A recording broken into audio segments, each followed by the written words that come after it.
Welcome to Neurotypicals Don't Juggle Chainsaws, the podcast that cuts through the rubbish to explore the world of neurodiversity. I'm your host, Nick King. And I'm your host, Kate Fox. And together we're here to explore, understand, and celebrate being neurodivergent in a neurotypical world. From ADHD and autism to dyslexia and other quirky brains, we talk about it all. And go off on tangents. So, whether you're neurodivergent, love someone who is, or you're just curious about neurodivergent minds, you are in the right place. Let's get ready to juggle some words and maybe even a few chainsaws, metaphorically, of course.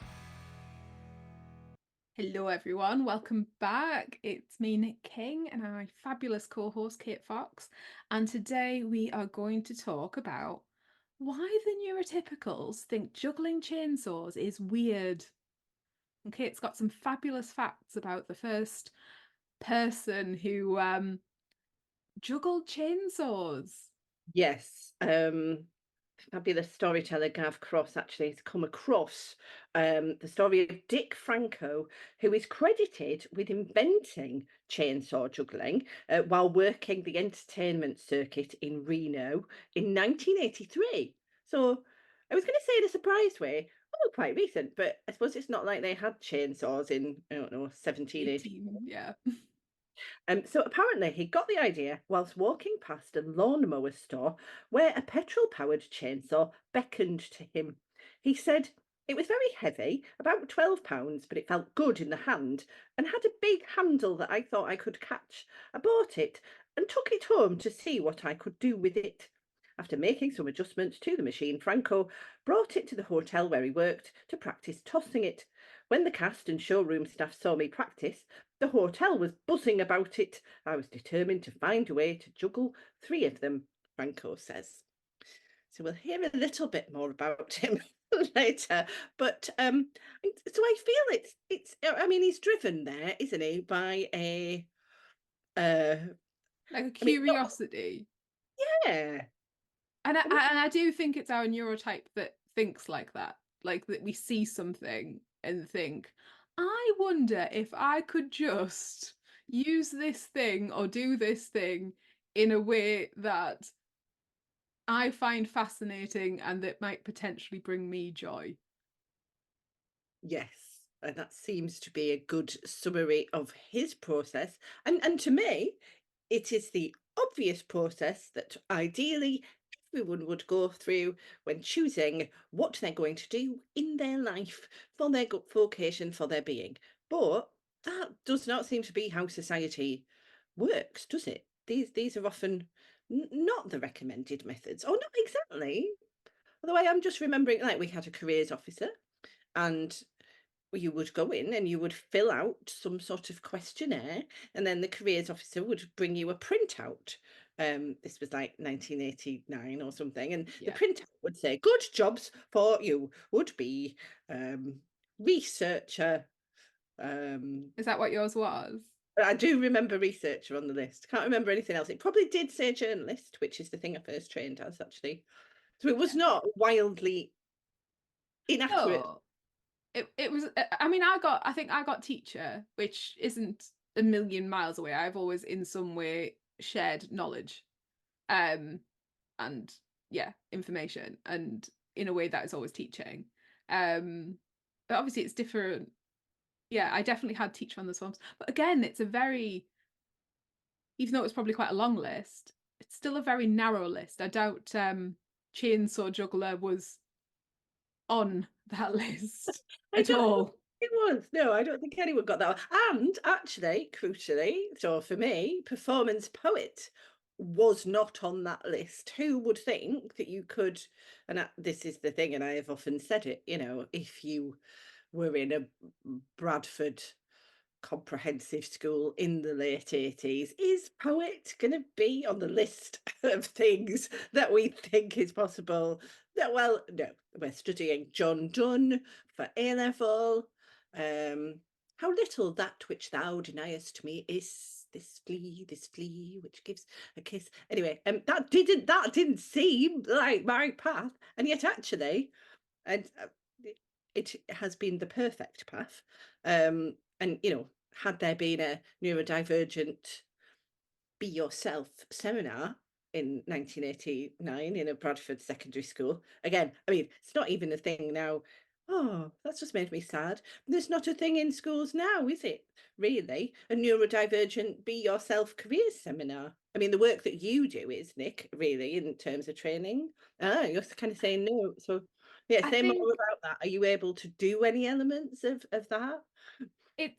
it's difficult because I mean, and when I do speak to schools, and it's not my main people that I communicate with, although Neurobez is in schools, it's not in schools with me as such. I encourage young people to think about what they are good at and what brings them joy. Because it nothing makes me more sad when like a little neurodivergent human being looks up to me and goes, I just want a job. And like they mean a minimum wage, probably highly inappropriate job, because that's all they've really been allowed to like conceptualize. Because I think we we as in me and you live in some very sort of niche parts of the world that I think, there's particularly if we're thinking about sort of like young people or maybe even careers people, they've done school, uni, school in terms of teachers. Do you know what I mean? Some of them have never had a other job, and then they're giving advice to people. Like I sometimes I talk about how there's circus schools, like, and people are like, oh, I didn't know circus schools existed. Or even forest schools, which I don't think's niche at all anymore. I mean, I'm practically tripping over them in the northeast up here. Like, I can think of 5 within reasonable driving distance of my house. Um, but then again, people are like, oh, I didn't know forest schools were a thing. And then even more so than that, they don't know what sort of like education and talent sharing and knowledge gets shared within those spaces. Some people are horrified that my 14-year-old juggles knives. Well, they're 15 now, but like horrified. And then we were just talking about the fact that I was at forest school with my young people this weekend, and my youngest, who is tiny and slightly chaotic, was lighting fires. And I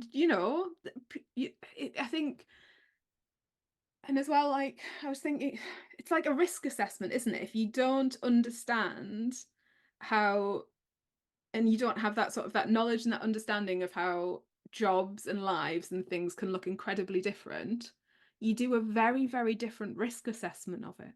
And then you decide it's dangerous or it's not for them or that it's not feasible or possible. And then you need a backup plan of whatever boring thing that looks like. And then all of a sudden, everything you could have possibly put into that dream is declared too difficult or too risky, or do you know what I mean? That you need to start putting energy and spoons into plan B, and then it just sort of evaporates and disappears, doesn't it? Because somebody else has decided that that's not really a thing. And unless you're around people who juggle chainsaws, and I mean I quite literally am, you don't understand that there are people who do that, and that's their thing. And actually, so another way of saying that, I want to say, so I have a pretentious way, which is, yeah, the range of your imaginable possibilities is smaller. But it's essentially, it's a bit like the if you can see it, you can be it thing. Yeah. If you haven't seen it, it's really a lot harder to be it. I just want to, so it happens that a book that I am reading, but I've also got to read it in quite a different way because I've been asked and commissioned to write a poem about this book and perform it at the launch. It's really relevant to what we're just talking about. So I'm going to talk a little bit about that actually. It's called Place, Neurodiversity and Craft. And it's published, I think by Routledge just now. And essentially it's based on the Ruskin Mill and Camp Hill, basically Rudolf Steiner colleges that teach practical skills, like Mm-hmm. Ruskin Mill is mainly agricultural, and they do things like sheep rearing and hole lathing and basically things with wood and metal and iron and sheep, essentially. Okay. Um, and and it's their whole educational philosophy is based on the idea that it's better to be practical first, Mm, really get things in your body, and also kind of gain confidence. I suppose there's so many things, but I love this thing they talk about: focus, grasp, step. So for every educational process, every learning process, first you have to focus in some way. So that might be focusing on, a piece of wool that you're now felting. But if you can focus on that, then you will be able to find how to focus on anything. Then if you can grasp it, so for them it's physical first, you're literally grasping it, but also you're then able to grasp a concept. And step, if you can work out how to go forward, if you can be intentional, what's the next thing you do, step forward, what's your stance, then again that'll translate into how powerful you feel in the world, how you're able to make decisions about what you do. yeah. And all of this, very detailed description, very fresh in my mind, is so contrasting to traditional modes of education, which really are not getting us to focus, grasp, step. And so I just want to go back to forest schools before we come out of the thicket of this and into other quirky jobs. Can you, because I can imagine what a circus school is. I've got the gist. I'm seeing knives, I'm seeing diablos, I'm seeing trapeze and that. But tell me about forest schools. What happens there? What is taught and how is it taught? So again, how we're talking about that sort of that embodiment and that idea of touching things and grasp and then like learning. But I mean, there's this phrase, isn't it, called child-led learning, and it's not a new concept. It is how we are intrinsically motivated to learn. And what we've actually done is we've taken that out of the education system. And now people are having to try and find it in other ways when it should just be there. But yeah, like lots and lots of learning at Forest School. And it's all, again, it's all very child-led and it's all very individual. So if they want to learn about forestry and fauna and nature, and that's their interest in what they learn. The idea is that there's a practitioner there with the knowledge. If they want to do, ours does, sort of like whittling and crafty and art-based things. And the idea is, that there's somebody up there that can help you with that. You learn to like light fires. You learn how to safely light fires. And I don't mean with a match, like when my little person was up there and doing flint and steel and cotton wool. But and how to sort of stack sticks and what's safety, what's not safe to eat, how we need to respect nature, how we need to maintain like an ecology, and there's all sorts of things, particularly up there, that you can choose to learn and choose to do. And even if like my eldest is up there and what they choose to do when they're now, because they're one of the elders as it were, they choose to like teach people where the boundary line is, because they are literally in a forest, but there is an element where they can only go so far before they're outside an imaginary boundary, because it isn't a physical boundary. There's not a fence. It's a, you cannot hear the leader call if you are beyond this point. You cannot be seen if you are beyond this point. And there's, a river and all sorts, and there is a level of health and safety. But again, this sort of idea of risk that we create is all about the fact that, people have often very narrow spheres of knowledge, but then aren't willing to go and find people who have the interest in the knowledge. And I actually think that's something like neurodivergent people are very good at. They're like, I'm not sure I know that, but I can either go find it because I will go deep dive something that has intrinsically motivated me to learn, or I know somebody who knows, and I will either direct you to or go ask them.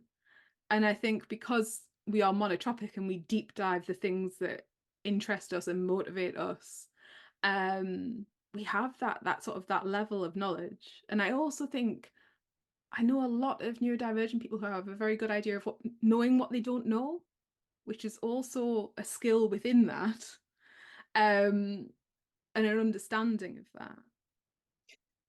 So many fascinating things there. I'm thinking there was an example in this book actually of a girl student they'd had, and so this isn't exact, but it was something like this. Apparently she was obsessed by something like Bolivian nose flutes and knew everything about them and kind of taught everyone else about them. And then next the college heard, because they also wanted to give her she was only really interested in Bolivian nose flutes, but they felt like there might be some other things she might need to, some other skills she might need to develop.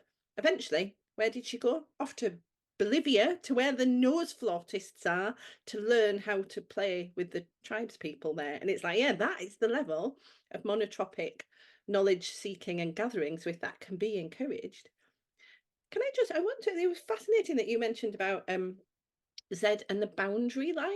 Mm. So another thing in placecraft and neurodiversity, I suppose because they have this belief that learning in an embodied and practical and experiential way is so powerful. And they were saying in their experience, a lot of neurodivergent young people struggle with boundaries, knowing where Mm. boundaries are. And one way that they kind of embed that is by the working with materials. So, and he gave the example of, and this is, I mean, this might seem like, oh, is this going quite far out? Is this really how learning works? So sheep, sheep have skin. Skin is a boundary of our body, and then wool is another boundary. And if you're kind of working and fashioning wool as a boundary into something like, into felt, and then into slippers, and then slippers become this other boundary, you're sort of learning potentially somehow, again, in a bodied way, where boundaries, where limits are. And it was really, I was kind of thinking, oh, how did I learn about, because I'm still quite uncertain. It's certainly uncertain for me, as a neurodivergent person, about, where, how far, it's not instinctive knowledge. How far away do I stand? How near do I sit? And I'm like, Yeah. flip the heck. Not that I massive, because I'm so impractical and clumsy. It's not my favourite thing to think of, having a bodily education. And the forest school sounds cool, but I think I'd be like, oh, I'm a bit allergic to the fire. Oh, it's a bit loud. Like I would be all sensorily And I traumatized. don't think it is for everyone. And I have a bit of a standing joke that I'm a fair weather forest school attender, in that I don't want to be there between like November and February. Um, and like if it's raining, it's not really for me. But it is absolutely, for other people. But this is about finding and giving autistic like people the space to find their bit, and creating the space, and stopping other people judging your space. Do you know what I mean? That sort of that, oh, you can't do that. Oh, that is, you know what I mean? That's not really a thing. You need to think about something other than Bolivian nose flutes. Was that where we were? That, but that was never, she never had a plan B, did she? She was off to Bolivia for the nose flutes. And I think that's where the joy is, and that risk of not becoming that person where you get you take on their judgment. Do you know what I mean? It's so difficult not to take on that judgment and start to embody that judgment about different kind of lifestyles and different kind of jobs, when really we need to be embodying the things that bring us joy, and creating spaces for other people that look like us. Do you know what I mean? As much, I mean, no pressure, everyone, but like, do you know what I mean? Creating those spaces when you've had the privilege to create them for yourself. The next step is sharing, as much as you can, that space. And again, I would, so it feels, I'll just mainly be quoting from that book again today. But there is, they talk about finding courage for yourself and others as being a kind of later stage in the development of the skills that kind of lead you through, oh, I don't know what I'm doing, to self-directed conscious action they talk about. So yeah, finding courage for yourself and others. But again, okay, so that's making me think, because I always have in mind our listener. For me, because in radio you have this thing of you just pretend you're talking to one person, it's just one listener. We know really, well, I hope there's more than one of you, but you know, the you I'm talking to who's listening. I think a lot of the yous, oh, back to sheep, are late diagnosed autistic adults or late diagnosed ADHD or DHD questioning, searching adults. Mm-hmm. It's so there is a question about, okay, for some, so not me, because I just wandered off and became a performance poet and just kind of did it. Actually, it's not as simple as that. I became a journalist first, and that felt a more conventional path. And I was trying to fulfill some conventions by doing that. But that's it. So yeah, that's another story. Anyway, for some, that is not possible, hasn't been possible. But now there's an awakening, a sense of, who am I? Is it too late to find a path that feels more connected to me, my authentic path? And again, the book, Placecraft and Neurodiversity, talks about re-stepping. It's never, so you have focus, grasp and step. You can also re-step. It's never too late to redo some of the developmental stages that you might have ideally done earlier. It's in the, it feels like it's in the little things potentially that you can do that, isn't it? As in, if your real interest is in being an astronaut, okay, sorry, that's You went for one there, didn't you? I That's did, didn't I? the Because I'm nichest like, of the niche. Carry on. and I'm also like, it's probably it's too late. If you're a 45-year-old geography teacher, it's probably too late. You're probably not going to be an astronaut. But anyway, but do little new, unusual things that take you bodily out of your comfort zone is basically what I'm thinking. I didn't know that we were going to kind of talk about that in this podcast when we started off with the chainsaw juggler, but it kind of is, isn't it? Stretch your boundaries in some Way that small, brings you joy. Yeah. yes, And yes. then if that works, and that's working really well for you to the point that you can share it with others. Talking about sheep, since we've done a lot of sheep in this podcast for reasons completely unplanned, I help facilitate another fabulous space, which is the inside of autism community, and we often talk about like sensory joy and like um I often take it as that you have to bring me something more niche than I have never heard before, and quite frankly, the bar is high. And we had somebody on who was overjoyed with the smell of newborn lambs. Okay, that was their thing. Newborn lambs, sniffing them. It's quite awkward. If you don't happen to own your own newborn lambs. So that's what they did. They went and bought a small holding. They have newborn lambs. They are sniffing lambs until the day's end, and good on them.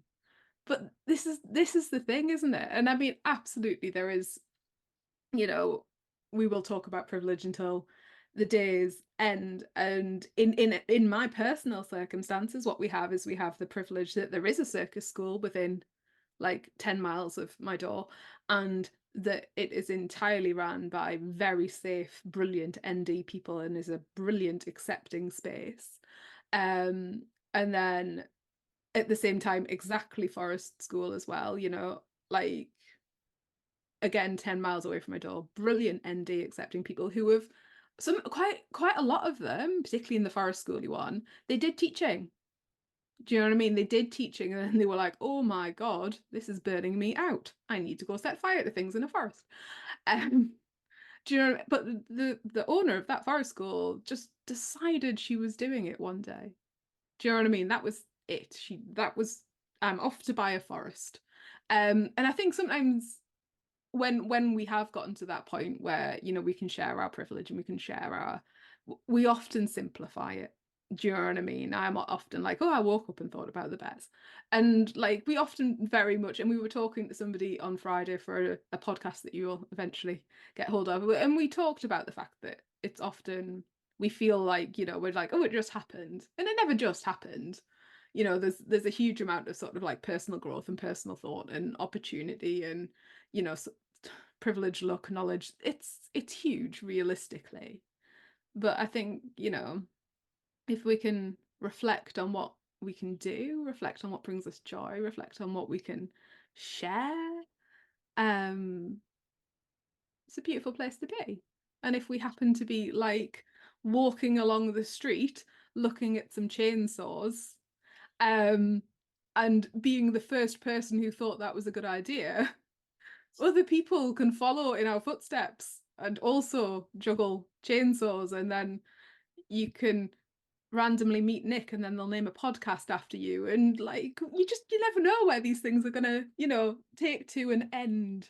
You never know. And actually, that does make me think, because I have in the past run a lot of workshops, poetry workshops, performing workshops, and I know it has a huge impact on people that they're able to try out those skills in a safe space, feel nurtured, and then go on and change things in their lives. It's really satisfying to kind of hear that. And actually, at the moment, and since the pandemic general end of the worldness, I have run much fewer workshops, and I'm definitely feeling at the moment maybe there is something I could direct towards neurodivergent people specifically, in the spirit of taking courage and having courage for others. So it's making me think that. But let's end by being inspired by Dick Franco, the inventor of chainsaw juggling in 1983 in Reno.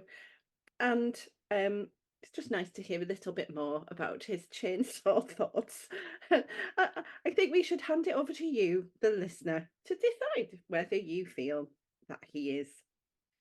Well, no, we shouldn't be, we don't need to decide whether he's neurotypical or not. Let's just enjoy his enthusiasm. The first time I juggled 3 running chainsaws, I was elated, he recalls. I discovered that I could juggle them much easier than ones that were not running. The rotation of the flywheel inside the engine and the rotation of the heavy chain blade created a gyroscopic stabilizing effect. This made the path that each saw travelled when thrown much more predictable, with none of the side-to-side or twisting variations that I experienced while practising with 3 saws that were not running. Once I got the hang of it, I even dented the clutch housings so they made permanent contact with the clutch. That meant that the blades would not stop, no matter what they came in contact with. Just to end with the reassuring sentence, Franco has only dropped saws 3 times during regular performances, and does have, I mean, they don't say this in the book, I'm just going to add this. Oh, I actually don't know this. Sorry, we might end the podcast on not an actual fact, but it's a reassuring thought. He still has all his limbs. Maybe. Thanks for tuning in to Neurotypicals Don't Juggle Chainsaws. We're so glad you joined us today to explore the fascinating world of neurodivergence with your hosts, me, Nick King. And me, Kate Fox. If our conversation sparked a thought, a question, or even a smile, don't keep it to yourself. Drop us a line at hello@neurotypicalsdon'tjugglechainsaws.co.uk or visit our website, neurotypicalsdon'tjugglechainsaws.co.uk, to write in. We'd love to hear from you. If you enjoyed today's episode, consider leaving us a 5-star review on your favourite podcast platform. Until next time, keep embracing the unique ways you juggle the chainsaws of life.